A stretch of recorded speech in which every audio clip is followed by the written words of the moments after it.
আজকে আমরা কথা বলবো এমন এক সিনেমা নিয়ে যা দেখার পর আপনার মাথায় ঝড় বয়ে যাবে। V1 মার্ডার কেস নাম শুনলেই মনে হবে হয়তো এটা শুধুই একটা ক্রাইম থ্রিলার, কিন্তু না, এখানে শুধু রহস্য বা খুনের তদন্ত নেই, বরং এর ভেতরে লুকিয়ে আছে ভয়, মানসিক অস্থিরতা আর মানুষের মুখোশের আড়ালে লুকানো অন্ধকার সত্য। শুরু থেকেই সিনেমাটা আপনাকে ধরে রাখবে, মনে হবে আরে ব্যাপারটা তো মোটেও সোজা নয়। একবার গল্পে ঢুকে গেলে প্রতিটা মুহূর্তে আপনার চিন্তার উপর এক প্রকার সার্জারি চলতে থাকবে। মনে হবে আসল খুনিকে, কোনটা সত্যি ক্লু আর কোনটা ভুল ফাঁদ। প্রতিটা দৃশ্যে আপনি বারবার নিজের অনুমান পাল্টাবেন। V1 murder case movie review. গল্পের সংক্ষেপ। গল্প শুরু হয় এক তরুণী নির্মম হত্যাকাণ্ড দিয়ে। মামলাটা হাতে পায় ফরেন্সিক অফিসার অগ্নি, কিন্তু এখানে টুইস্ট হলো অগ্নির নিজস্ব এক ভয় আছে যা তাকে প্রতিটি পদক্ষেপে আটকে দেয়। সে ভুগছে নাইক্টোফোবিয়ায়, মানে অন্ধকারের ভয়। ভাবুন তো, একজন ফরেন্সিক অফিসার যাকে রাতের অন্ধকারে প্রমাণ সংগ্রহ করতে হয়, যাকে মৃতদেহের সামনে দাঁড়াতে হয়, অথচ সে নিজেই ভয় পায় অন্ধকারে। এখানেই শুরু হয় তার আসল লড়াই। শুধু খুনের কেস না, নিজের ভেতরের ভয়ের সাথেও তাকে লড়তে হয়। তদন্ত যত এগোতে থাকে অগ্নি বুঝতে পারে এই কেসটা শুধুই একটা হত্যা নয়, বরং মানুষের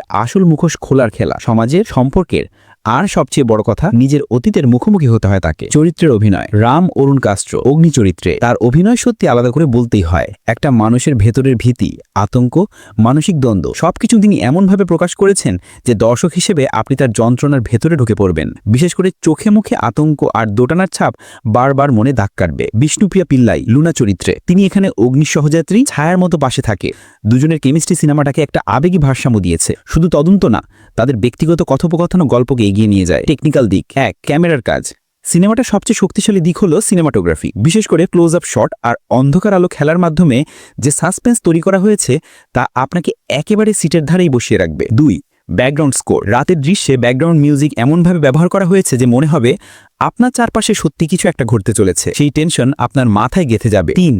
ডিরেকশনের ধরন। পরিচালক এখানে গল্পটা খুব স্লো বর্ণনায় না চালিয়ে একেবারে শ্বাসরুদ্ধকর গতিতে গিয়েছেন। এক একটা দৃশ্য শেষ হওয়ার আগেই মনে হবে এরপর কি হতে যাচ্ছে। থ্রিলারের গভীরতা। সাধারণ থ্রিলারে আমরা দেখি খুনির খোঁজ আর প্রমাণের পাজল, কিন্তু V1 মার্ডার কেসে তার বাইরেও আছে মানুষের ভেতরের অন্ধকারকে দেখানোর চেষ্টা। নাইক্টোফোবিয়া শুধু অগ্নি শারীরিক দুর্বলতা নয়, বরং তার মনের গভীরতম ক্ষত। এই ভয় তাকে প্রতিটা পদক্ষেপে কাবু করে, কিন্তু একই সাথে সেই ভয়ই তাকে কেসটা সলভ করতে প্ররোচিত করে। এখানে একটা মানসিক প্রশ্ন উঠে আসে, আসলেই কি মানুষ খুন করে বাইরের কারণে, নাকি তার ভেতরের ভয় আর দানবই তাকে ঠেলে দেয় অপরাধের দিকে। দর্শকের জন্য অভিজ্ঞতা। সিনেমাটা দেখতে বসলে প্রথমে মনে হবে হয়তো এটা আর 5টা খুনের তদন্তের গল্পের মতোই, কিন্তু ধীরে ধীরে বুঝবেন আসল টানটান উত্তেজনা লুকিয়ে আছে চরিত্রের ভেতরে। আপনি বারবার ধোঁকা খাবেন, আপনি নিজের অনুমান বারবার ভুল প্রমাণ করবেন।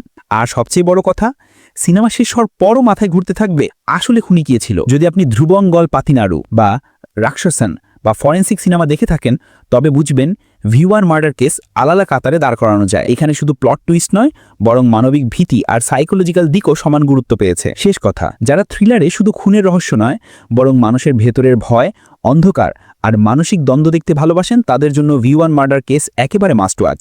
এটা শুধু একটি সিনেমা নয়, বরং একটা মাইন্ড টেস্ট। আপনার চিন্তা, অনুমান আর মানসিক শক্তি সবকিছুর পরীক্ষা নিবে এই ফিল্ম। আপনি যদি থ্রিলার মুভির ভক্ত হন আর প্রতিটা টুইস্টে চমকে উঠতে চান, তবে অবশ্যই দেখে নিন V1 মার্ডার কেস।